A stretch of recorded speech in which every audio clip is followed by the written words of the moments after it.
Parliament budget సమావేశాలు నేటి నుంచి ప్రారంభం కానున్నాయి. ఉదయం 11 గంటలకు కొత్త పార్లమెంట్ భవనంలో రాష్ట్రపతి ద్రౌపది ముర్ము ఉభయ సభలను ఉద్దేశించి ప్రసంగించనున్నారు. అలాగే స్వాతంత్ర్యం వచ్చినప్పటి నుంచి ఇప్పటి వరకు పాత పార్లమెంట్ భవనంలో సెంట్రల్ హాల్లో రాష్ట్రపతులు ప్రసంగించేవారు. తొలిసారి కొత్త భవనం దానికి వేదిక కానుంది. ఆమె ప్రసంగం అనంతరం ఆర్థిక మంత్రి నిర్మలా సీతారామన్ ఆర్థిక సర్వే సమర్పిస్తారు.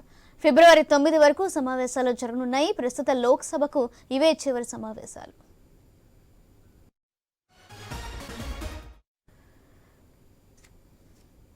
దీనికి సంబంధించి మరిన్ని అప్డేట్స్ మా ప్రతినిధి రామకృష్ణ అందిస్తారు. రామకృష్ణ, పార్లమెంట్ బడ్జెట్ సమావేశాలు ప్రారంభం కాబోతున్నాయి ఈ రోజు నుంచి. మరి ఈ పార్లమెంట్ బడ్జెట్ సమావేశాలకి సర్వం సిద్ధమైంది. ఉదయం 11 గంటలకు రాష్ట్రపతి ద్రౌపది ముర్ము ఉభయ సభలను ఉద్దేశించి ప్రసంగిస్తారు.